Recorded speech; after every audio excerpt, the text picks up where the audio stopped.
On today's episode of the Pool Pro podcast, returning pool service business expert Fred Ross talks all about managing cash flow.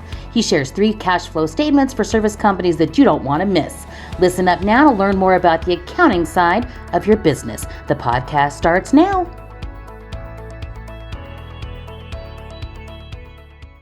Welcome back to the Pool Pro podcast. This is Michelle Cavanaugh with co-host Dave Rockwell here. Hey Dave, nice to see you this morning. Good to see you too. We're going to talk numbers this morning, so don't be scared off that we're going to talk numbers, because a lot of us don't look at our numbers for our business as often as we should. And we're going to specifically focus on cash flow on this particular episode of the Pool Pro podcast. My guest, or our guest today, I should say, is someone that we've had on the podcast before. He is a business owner who, just to remind you of the previous episodes we've done, he's a business owner who had a pool business. He started just by himself with 1 employee himself.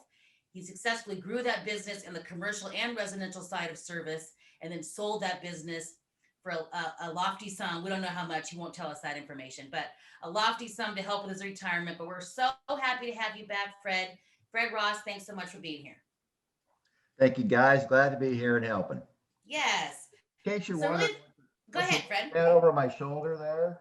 Oh, yeah. Out of curiosity, those were our chlorine delivery trucks. You see? Oh, man. nice. See how big they are? Yeah. Yes, absolutely. Yeah. That's what you call moving a lot of chlorine, huh? Moving a lot of chlorine. So really the goal, Fred, is talking about cash flow, and I think for those of us, for those people that are really in the service business and other businesses in the pool industry, they probably have a lot of cash coming in right now, because I think service guys and builders are really, really busy. So can you just talk about the fact that if you've got a lot of cash coming in, how to manage that? You've got some great examples here. And for those of you who are listening to the audio only version of this podcast, I highly recommend that you go to the YouTube version.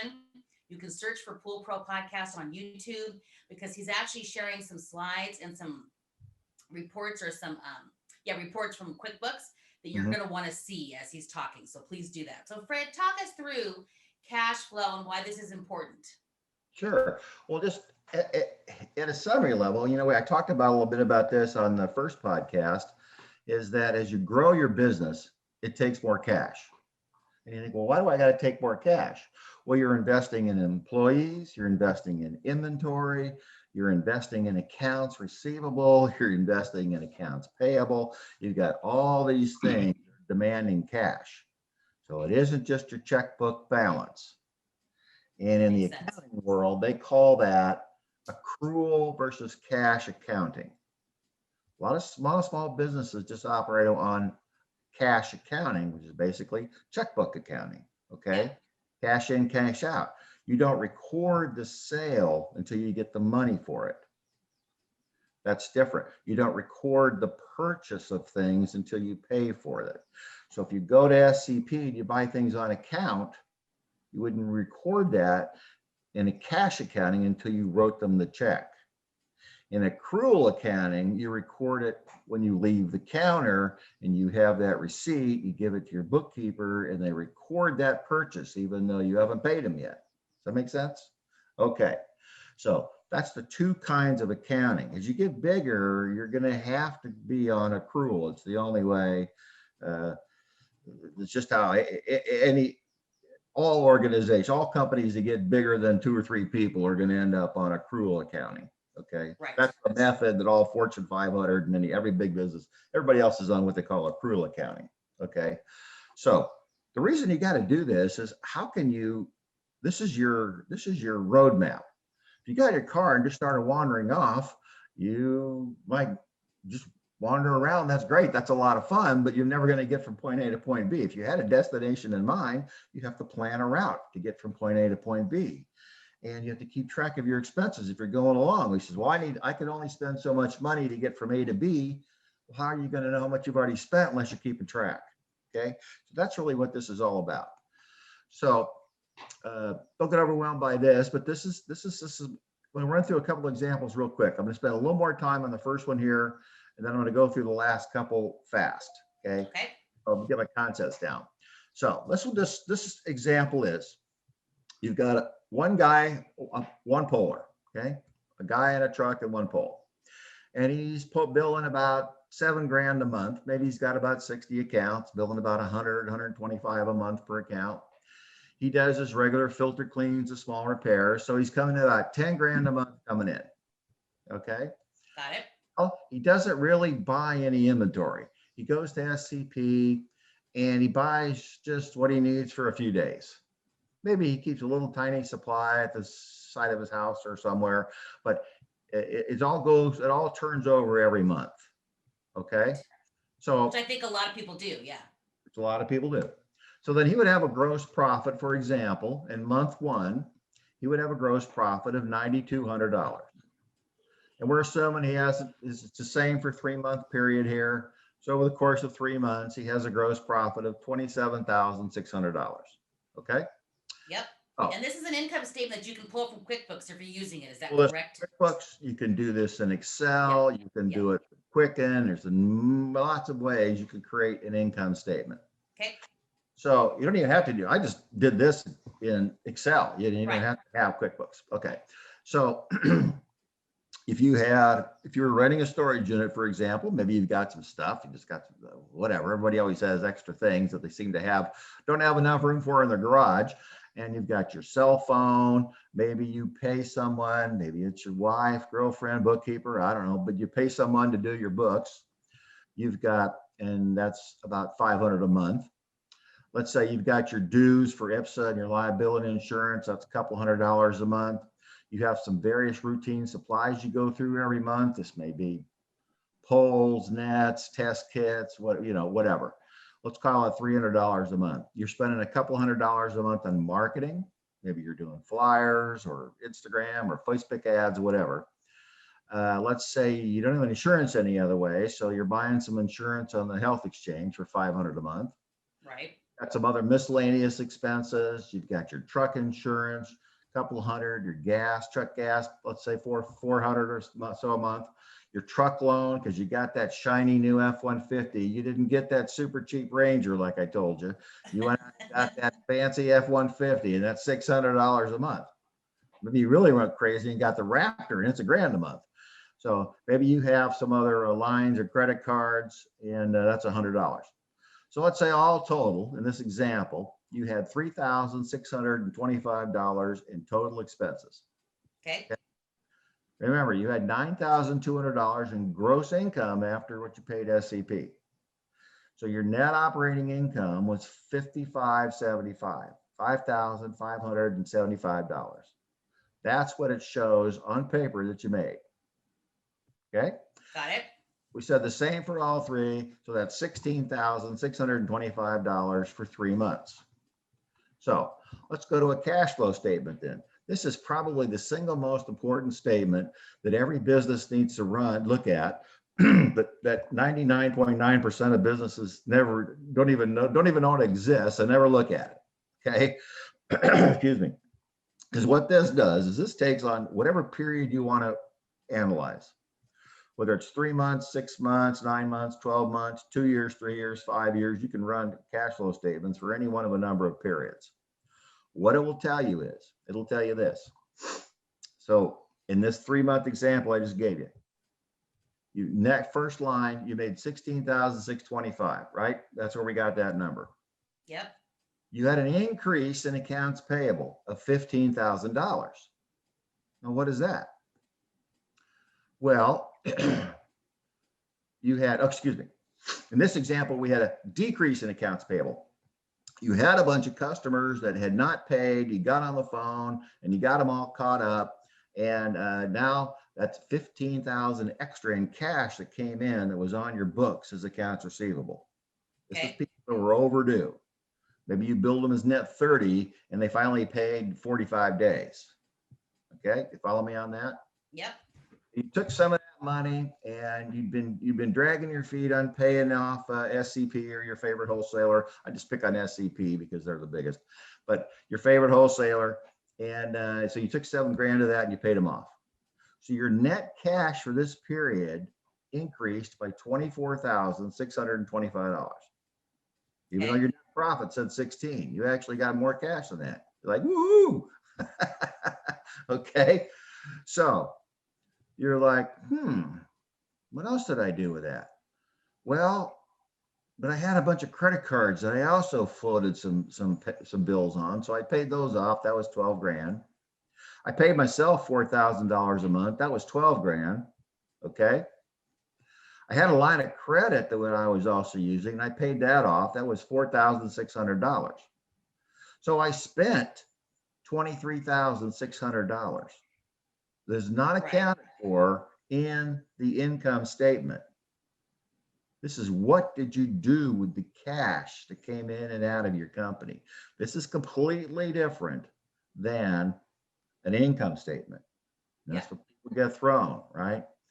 So then if you had $500 left in that checking account at the beginning of before the 3 months, at the end of the period, you only increased your checking account by about $1,000. So now you've only got $1,500 in your checking account. You're like, wait a minute. I made 16 grand. No, you didn't. You left $1,000 in your business. So your business now basically has an equity of about $1,500. This making sense? Okay. Yep. All right. So let's take another example. This is a little bit bigger guy. He's got twice as many accounts. And oh, wow. This must be spring 2021 after the great Texas freeze. So Right. he had a banner month. In the second month, he tripled his normal amount of repairs that he did.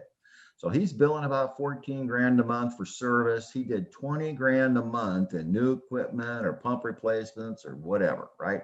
He just had a banner month. So he had 34,000 in sales that month. He thinks he's just really rolling in money. So if he normally had about 21,000, we take the roof spike month, and then we have another, it kind of comes back down a little bit in the third month. Let's say he had sales for 3 months of $77,000. He's Right. probably thinking, man, I need to go get a new truck. Look at all the money I'm making. So again, we go through and subtract the purchases. Well, you had your normal amount of purchases. Let's say you're about 50% of your repairs. You have a 50% profit on that. So you spend about half that money at your wholesaler on buying the stuff, buying the pumps and stuff that you put in and sold. So your purchases in that second month are 10 grand.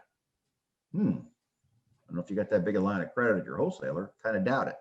And then it kind of went back down to about 14. So if you spent $17,500 on buying things just to generate that 77,000, you paid a guy, because now you got probably 120 accounts or so.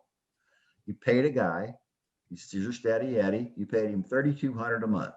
Doesn't matter how you paid him, per stop, whatever, pay per hour, however you paid him. This is how much you paid him. Okay. Got it. And you paid him. Now, but you paid him as an employee, so you've got your FICA and your Social Security and your employer share of the taxes that you had to pay. Let's say that was about $480, about $500 a month.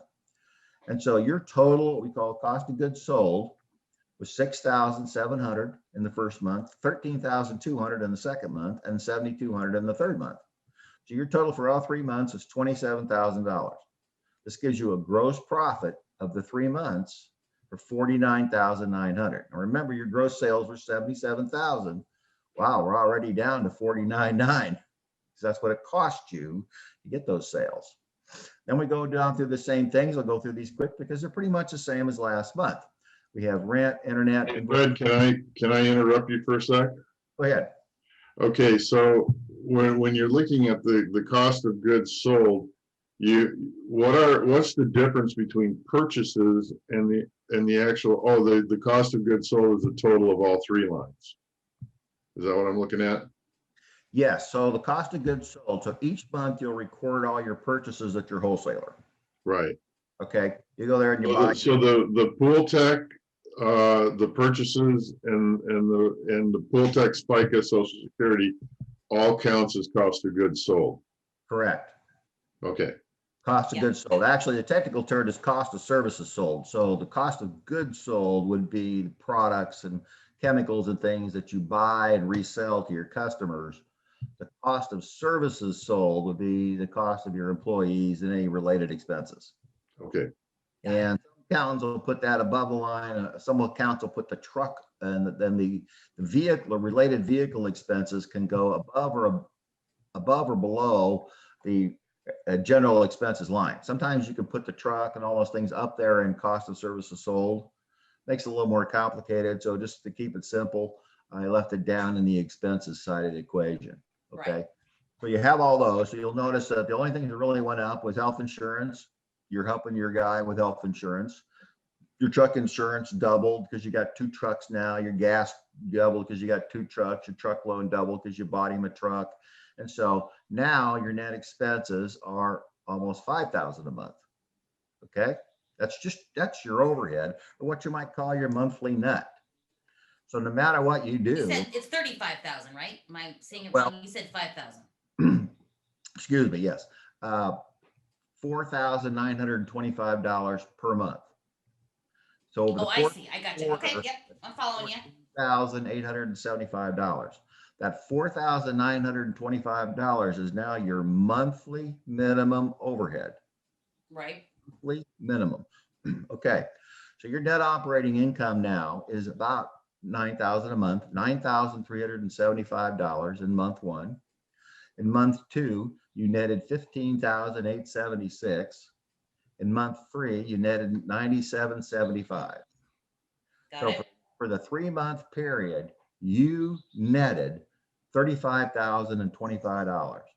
Remember, you sold $77,000, but you netted $35,000. This is your Right. income statement.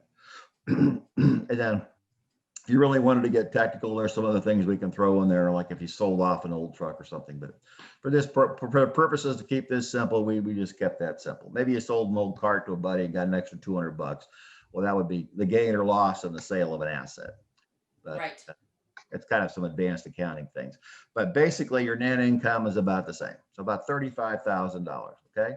Okay. So let's go over to our cash flow statement then. So our net income from our profit and loss statement or income statement, some people call it both, is the $35,225 we just got from the other income statement. Okay.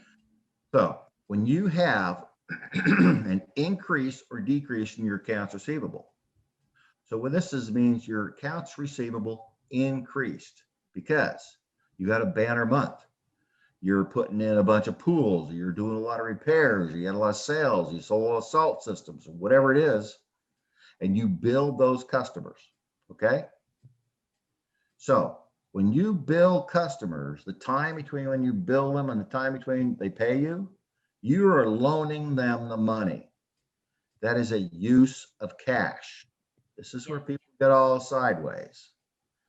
Because then we're going to double down on this in a minute.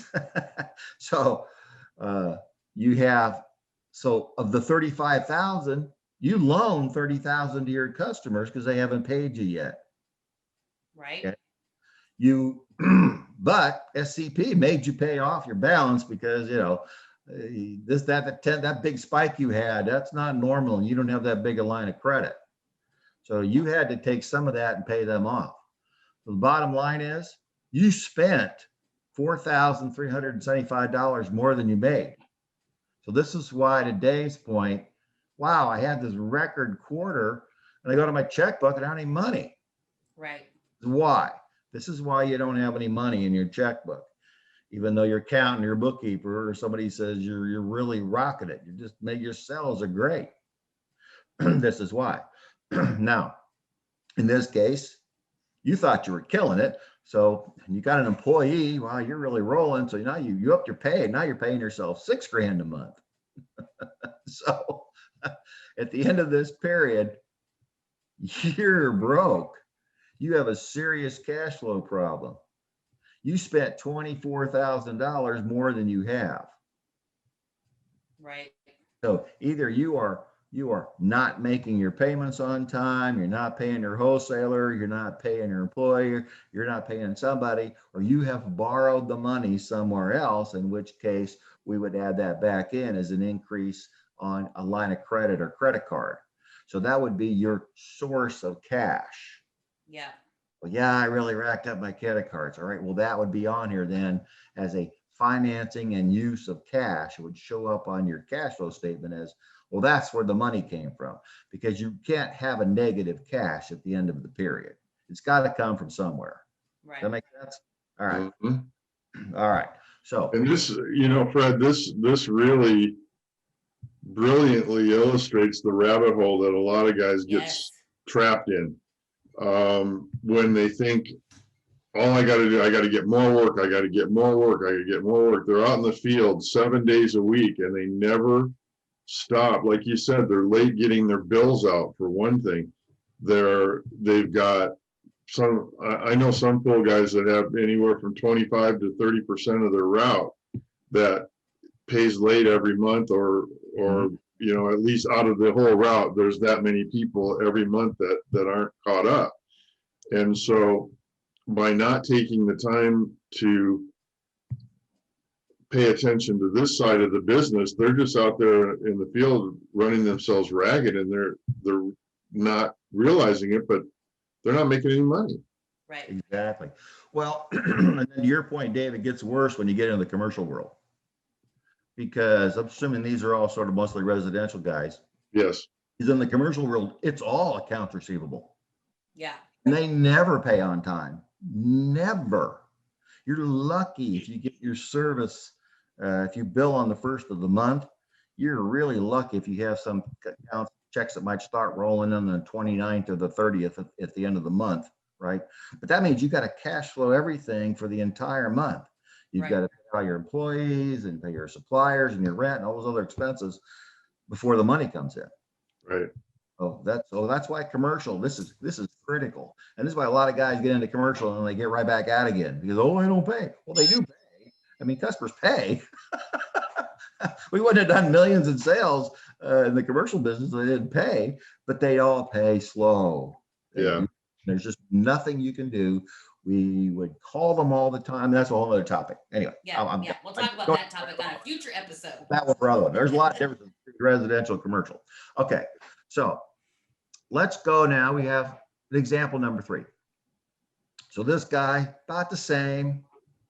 I picked up some new accounts. It's about the same as the guy number 2 here, right? He had a banner month, the month number 2, and he got about the same gross margins, and he paid his pool tech the same. So he's got the same net sales of about 77,000. His gross profit is about the same at 49,900. His net operating income is pretty much the same at 35,000, or excuse me, 35,225. Okay. Yep. It's the same numbers as the other guy. Now, what's different about this guy? Well, this guy got all of his customers to pay in cash, and he doesn't have a balance at SCP. I wanted to illustrate this. This is the difference. So he got all that 35,225 is in his checking You say account. paid in cash. You mean they gave him the money right then and there, or they just paid right away? Right then and there. Maybe he had some audit. Maybe he's got some sophisticated tools, and he's got one of those cool deals that you could Oh, I take see. for credit cards on your iPhone while you're in the field, or they paid him immediately. They Venmoed him the money, whatever. At the end of the month, he didn't have any customers owing him any money. They're all caught up. Okay. And maybe he didn't give him 7 or 10 days to pay, but by the end of the month, he's got a 0 accounts receivable. Everybody's paid up. Nobody's late. And he has no balance at SCP because he pays for stuff as he buys it? That's right. He has no balance at SCP because he Okay. paid that off too. Okay. So he gets all of the 35,000. Now, so wow, he could have paid him. This is our other point. This is Dave's other point. He could have paid himself all that 35,000. But remember in my other podcast, I said, if you're taking every dollar you can out of the business, then you're not going to have any money set to invest, to buy that next truck, to hire that next employee while you're ramping up and getting more customers, to make all those little stair step investments that we talked about in the previous podcast. All those things take cash, and those are going to be uses of your cash to reinvest in your company. You got 2 choices. You can borrow it, or you can take it out of your company equity that you're building. So in this case, guys. This is super smart, smarter than me, fool guy, because I took it all out. I took it all out, and then I had a lot of problems. But this guy's smart. He listened to Fred, and he said, "Oh, I'm not going to take it all out." So he only paid himself $4,000 a month, and he left the money in the business. Okay, he left 18 grand in the business. So now he had let's say he had 6,400 left in the company from the prior 3 months. He had this banner 3 months. Now he's got almost $24,000 cash in the bank in his business. So when he looks at his checking account, he's got, yeah, I got money in there. This is after he paid himself. Okay. So this is the two huge differences in the two. If you're just spending every penny you got coming in on your income statement, you're not going to build any equity in your company. You're going to build any value in your company. Does that make any sense? Mhm. Yes, absolutely. Okay. So this is critical. So that's my 3. So my takeaways from this are, go ahead. Dave, did you have a question? Oh, okay. So your cash flow strategies here are this. This is number 1. Be aware of the cost of lending your customers money. People don't think about that. They don't think, when I have accounts receivable, well, I set the bill out, or like Dave said, yeah, I didn't send the bill out for 3 weeks. Well, that 3 weeks that you waited before you billed the customer for the work that got done, that cost you. You loan them the money for 3 weeks. That ain't free. So you got to be aware of all of this time value of money and how many little, I call it holes in the bucket. You got Right. money going in the bucket, but you got all these little holes in there and all the money's spilling out. Yep. Whatever's left in there, you're trying to grab before it all spills out the holes. But And I'll say this too, Fred, a lot of guys do bill on the first of the month, and it's due by the end of the month type of Right. thing. yes, But then you get busy and sloppy, and you don't get your bill out till the 5th or the 6th or the 10th. And when you've got customers that are trained to pay right on the spot on the first of the month, when they get that bill, all of a sudden it comes 10 days late. It's not on their radar anymore. It's not at the top of their list. That's not the day they're writing checks. And so you can have, it's a great strategy, but if you don't stick to it, you can blow it. exactly right. Plus, don't forget, even though you bill them on the first of the month, they're not paying you usually till the end of the month, right? Like you said, you got some good ones. Maybe they pay you the middle of the month or the 20th or middle of the month. Checks start rolling in a little bit, right? You get a check every day or whatever from your customers that you build on the first. If you actually build them on the first, like Dave said. But I have customers that I send them the bill on the first, and they use Zelle, and the money's in my account that same day. that's perfect. Yeah. If I bill them late, then it's catch outside of their can routine, yeah. when you actually get the money. Right. That's right. Because all that time then, between the time you bill them and the time you start receiving the checks in from the customer, the payments from the customers, you're financing your operation. And when you have employees and you're paying for their gas and you're paying their salaries, and you're paying all those things before the money comes in. Yeah. Now, if you get rolling, what you're really doing is you're using last month's money Yeah. to pay this month's expenses, right? Okay. Last month's money and this month's expenses. Okay. That sounds easy, Fred. But wait a minute. But last month was we didn't do too much. That was January. That was February. That was a low month. Oh, and this month is gangbusters. So you don't have the money from last month's operation to pay this month's expenses. This is, again, what I'm talking about, the cost of growth. I don't care if it's just seasonal growth, intentional growth, whatever. It's growth. Your sales are increasing. That's called growing your business and growing your sales, right? So this is why it's really critical. And I like to get a poll on this one because I think in America, most people don't even have a household budget, let alone a 5-year detailed business financial plan. And when Right. I'm talking about a 5-year financial plan, I'm talking about 5 years of those statements that you just saw. I want to see boiled down to the month. What do you think every one of those line items on your income statement is going to be 5 years from now. Mhm. What is your cash flow statement going to look like 5 years from now? Because we start adding a lot more zeros on there, things get happen real fast. What if that was 2 million in sales in a quarter? Okay. What if that was 20 million in sales in a quarter? So you could see those numbers get big real fast. Yeah. The faster you get at a problem. So let me ask you something, Fred, because there's something going on right now when you talk about projecting out that far. This year's been a disaster when it comes to the expenses of things going up. PVC pipe, one of my suppliers went up 40% in one jump, and they wouldn't even quote prices out more than a few days on orders of pipe. All construction materials are going through the roof. Manufacturers are raising their prices. Chlorine's going up. The dry chlorine shortage.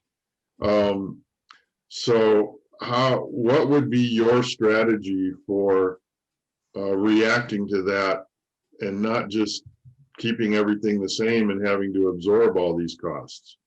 Yeah, because you can't absorb all those. Your margins aren't that great. And I don't care. People think of great margins, but they're going to evaporate real fast with those kind of price increases. And I know exactly what you're saying, Dave, because you might have bid, I told Mrs. Jones last December, hey, you're going to need a new heater and pump in the spring. And spring comes around and she wants it at the same price you quoted her in December, right? Right. Well, that's what you told me. Well, even though it's 30% more now, or the PVC's gone up, everything's gone up. So it's been a long time since we were in this kind of a price dynamic environment. And last time around, we had to start putting in our quotes. If these quotes are only good for like, Yes, I was going to say that exact thing. Make sure your quote's really good for 30 days or 45 days or something. when it's going up this fast, you might have to make your quote good for a week. This quote's good. I know, This right? quote's good for 3. I'm serious. I mean, Yes. because you will get burned. Stuff's going up that fast. Yeah. It's harder when you're really small. When you get a little bit bigger, we could actually sit down and have meetings with the manufacturers. And we'd sit down with the Pentair and the Hayward guys and the Raypak guys, and we'd say, hey, what do you think what's your pricing going to be like for the next year, the next 2 years? And they'd have a pretty good corporate idea. They see down their pipeline and they could say, oh, you better get ready for some big price increases. Or they'd say, oh, we're going to be able to hold pretty steady. And we'd get the same thing from our chemical suppliers. Well, it looks pretty stable, or, oh boy, you better plan on a 10% bump, right? Yeah. So when you're smaller, it's tough. Your SCP branch manager is probably not going to have much of an idea of this. It's really hard to see down the road on what might be spiking. You have no idea that PVC is going to go up 40% or Right. whatever you need, and that just kills you. So Well, what that can you segues do? nicely into number 3, though, Fred. So what you can do is you can structure your bids a couple of ways. You can put in some contingencies. This is a little harder to sell to your customer. Well, what's this funny line item down there on your bid, Fred, about contingencies or slush fund, unknown contingencies? So, some builders are usually able to get away with that a little bit more than a service guy on a job, because these guys are already getting beat up by people shopping on the internet. And they're like, what do you mean? You want $500 for that? I saw it on Amazon for $250. And so they're already getting beat up on that. So this is really hard. So all you can do on there maybe is say, well, on your bids, the only thing you could do is say, if you're, this is tricky, and some guys will disagree with me on this one. You can flat bid them, but again, you might come in really high if you put too much contingencies on there, and you don't show on your quote all your costs roll up. You just say, oh, Mrs. Jones, new pump installed, $2,000. You don't break it down. Well, the pump is this much and my PVC is this much, and you don't break down all your parts and labor. You just quote her a flat fee, flat sum. Uh, some guys would say, yeah, well, I'm going to lose all my sales. Nobody's going to buy it that way. It's a little bit tougher sale that way. If you break down your quotes like that, though, now you're opening yourself up to price shopping on a line by line basis. How much Right. you charge for labor? The guy down the street said he'd do it for $100 an hour. You have 125. Oh, I could get this item on Amazon, and then you get those customers just want to nickel and dime you to death because they Yeah. think you're nickel and diming them to death, right? That's So why having an established relationship with your customers is so good. Have a really good relationship with them. You've been with them for a while and you've done good things for them or helped them out in other ways, and so then hopefully they'll stick with you. exactly. So the only thing really you can do is hope that you've got that customer relationship that Michelle just talked about, and then put in your quotes that this is subject to price changes beyond my control or something to that effect. I like that line. Yeah, that's a good one. When it gets time for the customer to pull the trigger on your estimate that you gave them, you can tell them, I hate to tell you this, Mrs. Jones, but between the time we talked and now, the price of PVC went up and I got to add another 30, 40 bucks, or I got to add another $100 to this item or whatever. And if your relationship with them really good, they'll say, fine, you've been honest with me. I believe you. You're not making this up. Okay, go ahead. Right. Right. If you're not, if you don't have that kind of relationship, they're going to shop you. I don't believe you, Jimmy. I'm going out here and getting 3 more quotes. Okay. So, and then guys get mad about that their customers run around getting quotes on them. Well, you can't blame the customer for wanting to make sure they're getting their money's worth. Right. Right. And I think this makes so much sense too, Fred, when you talk about, the supply side issues. We've been talking about the supply side issues, especially on the, chlorine side for months. So if Yeah. you're not planning in like you're talking about your budget, but also anticipating, which is your number 3 point, you're going to be in trouble if you're doing some of the things that you already described in these statements. If you have no money or no cash at the end of the 3 months or whatever period you're talking about, this is going to be rough on you if you're still billing your customers the same exact way, but all of your prices are going up. So the number 2 and 3 are so important on your strategies here to make sure you can, sustain yourself. Oh, it's absolutely critical because if you're not anticipating these things and you're just reacting, you're You're in trouble. you're in big trouble. And what I saw happening a lot was it was almost like I could see it coming, like a train coming down the tracks. I see this happening and guys talking about it at IPSA meetings or whatever, but it's like they didn't do the books or run an income statement or anything until October. They just went like their hair was on fire all summer. And then all of a sudden, at the October meeting, oh man, I just got my statements from my accountant. Well, weren't you looking at them all the time? Oh, I was too busy, man. I didn't have time to look at all that stuff. I'm too busy just doing. So they get some time to catch up and they'd sit down and look at it. And it was like panic. Right. Yeah, I hear you. Like Dave was like, I work 7 of them. I'm working 12 hours a day, 7 days a week, and I didn't make any money. What the heck is going on here? Right. Exactly.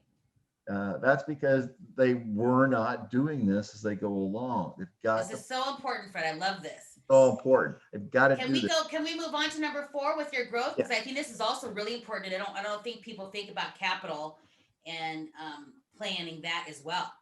Correct. So, as we talked about in the first podcast, growth going to require cash, whether it's selling more stuff, buying more inventory. I see guys on the internet saying, "Oh, I'm going to buy 3 pallets of tabs because the prices are going up so fast. I'm going to buy all I can and hoard it up. I'm going to buy a whole summer supply of tabs so I can control my costs." You know what? That's not a bad idea if you got a place to put them, right? And you could do that with all your other things that you would go through for an entire season. But where are you going to get the money to do that? That takes cash, what we call capital. In the business world, we call that capital. You might call it cash, but it's really capital. And so where are you going to get that? Are you going to borrow it? Have you saved it up? Have you spent less than you earned? What was your strategy for coming up with that capital? Okay. Your sources are business debt. Maybe if you really have planned this out and you have a 5-year plan and you have a plan for all this, maybe you went to the SBA and said, hey, I want to get a loan because I'm buying 3 other pool service companies, or I'm getting into building, or whatever it is your plan is. And you can get low interest rate, government-backed loans from the SBA that will help you do a lot of that stuff. Okay. Yep. That's where you got your money. That's your source of capital. It's probably going to be your cheapest, because then you're going to be down in the 4, 5, 6% interest rate range. And you're like, oh, that's not too bad, right? Because if you go to the bank, get a credit card, that's the other extreme. Look at your credit card statement. What are they charging you? 18% interest? Wow, I you know. can't Ugh, carry a yes. balance on that. Forget that, Mhm. right? The bank But does. on that, but on note on that, Fred, we've had other podcasts that talk about building business credit and also improving your personal credit, but building business credit that's not based on your personal credit, and building that up so you can get 0 interest credit cards and things like that that could really help you. So there are lots of services out there that can help you build your personal credit, but help you build your business credit so that you can get some of this stuff. And if you have a need like that, you can get a very low interest or no interest credit card to be able to manage some of this stuff without paying all those huge fees you're talking about. Well, that's very true. Yeah, as your business goes along, you might get those 90 days, 0. You're not going to get 0 for very long, but you might get 0 interest for 90 days, or if you're really generous, you might get a 6-month promotion, right? But so you're right. Yeah, you might get a little low interest rate. Yep. Maybe you get some from family. Maybe okay. Oh, okay, Johnny, we believe in you. Mom and dad's going to loan him 10 grand, but you got to pay us back, even though they know he's never going to pay him back. But maybe It's a nice thought, though. it's a nice, but maybe they write it up as a loan to Johnny, and that's where he gets the money to grow his business. Right. So that happens a lot. That happens quite a bit. The other way is if you're a builder and have bigger projects, you can do what's called AR financing. And that could get very technical, but basically you go to a company and they will factor your accounts receivable, and they will give you the money immediately on a job. Let's say you're building a $300,000 pool, $1 million pool, whatever. They will advance you the money, and then they collect the money from the customer. Now, getting a third party involved in your relationship with the customer doesn't always work too good for service companies. Yeah, it's tricky. Yeah. But when you're for a builder, that's actually pretty common, because it's a little more of a transaction than it is. You're not going back there every month for 5 years. I mean, you're building them the pool and you're going on down the road. Sure, you want to take care of them. You're going to warranty it. You want to make a reference customer for life, but it's still more of a transaction than it is a repeat customer month after month after month. That is a different situation. Right. Okay, so the only other way you do it is equity. Again, you could invest more cash in the business. Well, where are you going to get that? Well, maybe you borrow from your own home equity line, or you borrow from personal sources, cash in a life insurance policy, wherever, any personal money that you might have, and you turn around and invest it in the business. Right. A cash injection that would go on the books as equity, but you're putting cash in the business. Okay. So you could sell shares in the company, maybe. You can sell shares to Uncle Joe, maybe. And when you get bigger, that's more of an American pool kind of a thing, when they get real big. And then the more realistic one is that, like in our example, you left more money in the business than you took out. Yeah. But instead of taking out all that money that you showed you earned on your income statement, you just took out what you needed to get by and left as much in the company as possible. That is the smartest way to go, because Yes. that's the cheapest money you're going to get. Trying to get an investor who wants to invest in a little super risky little company. Investors want a return on their investments that's commensurate with the risk. Right. But somebody calls me up and says, hey, Fred, wow, you're great. You want a loan? You want to invest in my little pool service company? Yeah, no problem, Johnny. I want 20% return. You are super high risk, dude. I'm not giving you no 5% money here. This is 20 hard money. This is Guido money. This is this is Gambino money. This is 20% money. Oh, yeah, that's expensive. Yes, equity is going to be expensive. Vulture capitalists or venture capitalists that invest in Silicon Valley companies, they're not looking for low returns. They No. want returns in the hundreds. And when they give you $100 and they want thousands back, they want millions back. Right. You know what, Fred, that we should all look at our own business that way. We're investing our whole life into this, our sweat equity, our money, our Exactly. everything. And so we should be brutal with ourselves about demanding that we get a good return off of what we're doing. Yep. That's exactly right. Your time is not free. And that's the easiest thing to give away you're for everybody. And then and it seems like the bigger you get, the more people want you to give that away for free. Right. Oh, gee, what's it to you? What's it to you, Fred? I don't care that you spent 6 hours out here on site going over my equipment room and putting this together and putting this estimate together for me. I'm like, well, what do you think? That's free? I mean, I got to get paid for that time eventually.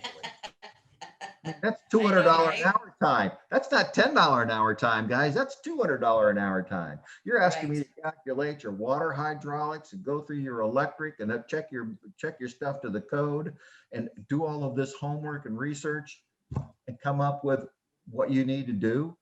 And then you're expecting to get all that for free. So Agreed. yeah, we actually started charging for that. Makes And sense. it was really hard at first, but eventually we were able to get them to pay for, in the commercial world, we call them reserve studies or things, but we were able to start getting customers to pay for that kind of consulting to basically put together the scope of work for them. Yes. And what happens in the residential thing is they just go to Johnny and say, hey, Johnny, what do I need? Well, I'm not sure that heaters I got's the right size. Are you sure we got the right pump? I heard there's this thing about all these other pumps and these, not just these old 2-stage, but I think got these variable speed things. And then I heard this other thing, and there might be a rebate from the power company. And they got poor Johnny running all over town doing all this homework for him. And he's like, and then they want a price shopping versus internet. Yeah. And he's like, wow, this is today's point. I just spent 3 hours putting this together for Mrs. Jones. And then she turns around and stabs me in the back by telling me she can get it on Amazon. So that's because you're not, like today's point, you're not valuing your time, your time to go do that for that customer. Yeah. And so if you think of that as, well, are you going to pay me to do this homework, Mrs. Jones? That's a scope of work. Do you have a scope of work already written out? Have you done all the homework and decided what heater you want and what pump you want and what this you want, what that you want? Well, no, I have no idea. Well, no, you don't have any idea, do you? Yeah, but I do. But that knowledge does not come free. Yeah, right. Knowledge Exactly. does not come free. You have to have these conversations. And I know it's so funny. I hear that it's gotten worse. When I first got into business, it just floored me that so many pool service guys were scared to death that the homeowner was going to come out and talk to them in their backyard. And I welcomed it. I loved it. I loved it. The more you talk to the customers, the better relationship you're going to have, the more they trust you. Everything was easy. But boy, when they don't, and then they just start, it goes south fast. Yeah. And then they get mad. Well, how come she didn't take my bid and she went over to here to Jimmy and Jimmy lowballed me? That sucker, he charged her $200 less. He's trying to steal my account. Well, that's not Jimmy's fault. That's your fault. That's your fault because you didn't have the right relationship with the customer. And when that happens, that should be a signal to yourself to take a look at what you're doing and why did that happen. That's not Jimmy's fault. That's your fault. You know, that's back on you. So anyway, so all of these things, you got to have a plan. Otherwise, you're not working your plan. How can you say I'm working my plan? That's where I want to be. Well, if I want to go from one truck to 20 trucks or 10 trucks or 5 trucks or however many, you've got to have that planned out. And then we work back through the numbers and we work back through these things, and we're going to figure out, well, this is where I'm going to get the money. And you're going to do this in advance, not reacting, but proactively. This is where I'm going to get get the money for this growth, for this expansion, for these 2 new pool guys, for this new territory, for this second store I'm opening, whatever it is that you want to do. Yeah. You got to plan that out in advance. And because some of these things, like going to the SBA, that could take a year to get a loan from them. Yeah. This isn't overnight, right? So Makes sense. that's kind of my strategies. The one thing I wanted to ask you, Fred, because a big philosophy that a lot of folks talk about, and I've heard it from many different experts in the field, is paying yourself first. So in your examples, you're kind of having paying them at the end, once they have the income and expenses, and they pay themselves at the end, and they obviously, you had in your examples, they were adjusting the amount they pay themselves based on, what's going on in the business that month or whatever. But a big philosophy from a lot of experts is that you pay yourself first. Now that could be through a savings account, or you put it as a line item on your expenses to say, okay, I'm putting $1,000 into my savings account every month or whatever. It doesn't necessarily mean paying yourself. It could mean paying your savings account every month, and you put that as a line item on your expenses, so that it's just, you pay it just like you do every other expense, and you're paying your, it's money there. So that way, if you had a decent savings set up, if something happened in your business where you needed some cash flow, you could go over here to the cash flow area that you're talking about. What are your thoughts on that? Yeah, I would agree with you. Because small business owners, man, we get paid last. There's no doubt about it. You got to pay your suppliers and your rent, your landlord, and your employees. Everybody, you get paid last, right? So that's just the reality of it. So I think what they're talking about in those things is, well, of the money that's left after when you do finally get paid, it's like a builder. They'll tell you they don't get any money on money. They might build somebody $300,000 to put a pool in their backyard. They don't see any of that until that last final sign off checklist that they get. It's the last check that they get paid. That could be months. Okay. That's just how it works. There's just no way around that. But so when you do get money, like we talked about in our examples here, you can choose then. This is where you have a choice. You can choose to not take it all out of your business. And then it gets what Michelle's saying. Set some aside. Pay the business first. Maybe it's if you want to use the biblical way, it's a 10%, tithe 10%, save 10%, live on the rest. So, but you're going to put a percentage back in the company, no matter what, good month, bad month, pay the company first. That's what they're talking about with that. Yes. Then on your personal finances, it's the same thing. So it's kind of a double dip for a lot of people, because you got to think of the company as separate from yourself. Exactly. All gets intertwined when you're small and you're just one or two trucks, or it just all kind of gets messed up in your head. But you got to think of it as 2 separate pockets of money, 2 separate entities. So the company has to have money set aside, and then you pay yourself first by doing the same thing. So your company might tithe and save 10%, and you tithe and save 10%. It's the same thing. Okay. Yeah. Paying yourself first. And that is fantastic, because it reinforces this mental strategy of living below your means, not living beyond your means. That's the whole point of that, right? Because you can't do that unless you've got the money to do it. Right. Exactly. Yes. And I would say, don't misinterpret that statement, pay yourself first. If you pay yourself first before you pay SCP, if you pay yourself first before you pay your truck payment, you're not going to stay around in business very long. But it's an expense, just like any other expense, Dave. And you have to pay yourself before you pay those other things. But you got to be looking at your numbers every month so you can pay all of it. Because if you can't pay all of it, then you got to go back to either I need that to was my money point. But pay yourself first. My point is that Fred is telling us here how we can know what we can afford, what we can afford to pay ourselves, And I don't mean to pay have, yourself a salary. I'm talking about a savings or a bucket, a business bucket. I'm not talking about your salary, Dave. I'm talking like a business bucket where you pay the business first. That's what I'm saying. the money's gotta be there to begin with. But you got to make it be there. That's what I'm saying. But Rick Chafee, he talks about this all the time. He said to me, if you're going to do any kind of accounting seminar, you've got to talk about this concept. He goes, the best lesson I ever learned in life was pay yourself first. Rick Chafee touts that all the time. That's what I'm bringing it up. I'm just curious what what your guys' thoughts are, but you have to be able to pay yourself. Otherwise you don't have the money there when you need it. You have to be able to pay yourself first, but unless you're doing these things that we just talked about, by Yes, actually agreed. having an income statement and looking at a cash flow, you're not going to be able to make that determination of how much you should be paying yourself and how much Agreed. you should be left in the company, right? Because you really don't know what you're making. You Yes, really have agreed. no idea. You think 100%. whatever's in your checking account is your profit. That's not your profit. No. So I think that's the point Dave was also making there Right, too. yeah, you can't pay yourself with money you don't have. Yeah, exactly. But I think you have to change the philosophy that you don't have the money, Dave. That's what I'm trying to bring forth here. We have this philosophy, and I think Fred brought this up. You've got to separate the business from your personal salary. Your business is the business, and you're getting paid whatever you can afford to pay yourself. But paying the business first is a part of your expenses and a line item like anything else.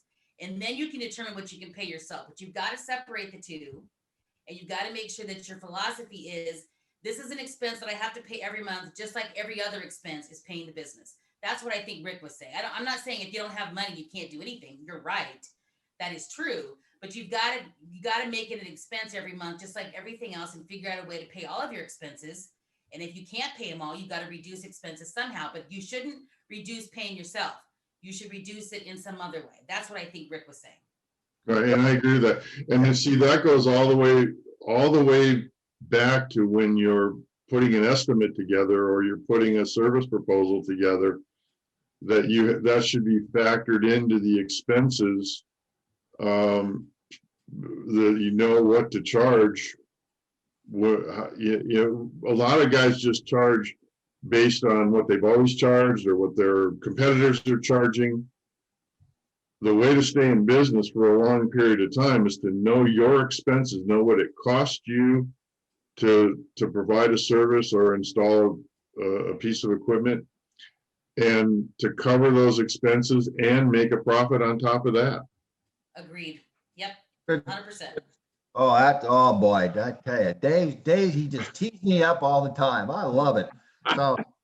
So where we could go from this maybe next time is, once you have this and you have a solid income statement that you can believe in, you trust, you know where the numbers are coming from. Aha, let's get some ratios. Oh, well, what are my expenses as a percentage of sale? What is my cost of goods sold as a percentage of sale? Oh yeah, let's do that. What does that AR financing cost me? Then when I go to put together an estimate, I can factor that stuff in. Absolutely. I would love that, Fred. I think we Yeah, should that'd be talk great. about that Let's next. do that. That would be wonderful. Because that I had that built into my model that I developed for how we came up with our service pricing. And then we did the same thing on the repair side. So we knew exactly what our SG&A was, our sales, general and administrative expenses, which is, that what we're calling here expenses. On most of your income statements, if they come out of QuickBooks or accounting software, it's going to say sales, general and administrative expenses, right? Right. That's key. And when you know what that number has to be and you manage to that, then you're not going to Bids get, are much easier. Yeah. you're going to underestimate your overhead on your work order, on your bid, and you're not going to price stuff too cheap. I hear you. Yeah. I think we should wrap it up, you guys. It's been an hour. So are you I guys have to okay get in the wrapping up? field and make some money. I know, Get out right? I there hear and you, make Dave. money. This is $200 an hour time right here, I Dave. know that Dave's having to give up. Don't invoice us, Dave. Don't send us an invoice. Thank you so much, Fred, for being on today. Again, this is valuable information. I really enjoyed the fact that you had these 3 examples for us to view on this YouTube video. And it just makes it easier for us to understand what you're talking about. And thank you so much. I truly appreciate it. We're going to have you on again. So you'll see Fred again in the future, but thank you so much. Thank you. Have a I great day. appreciate the help that you're providing to people right now. It's a great thing you're doing. Oh, well, thank you very much. Thank you. A new voice in the industry, a resource for all, education for you. This is Pool Pro Podcast. Build relationships and share important news as we get ready for our next backyard adventure. Pool Pro Podcast. Backyard adventures are better together. Please take a moment to share, like, and review our content with all of those that would be interested.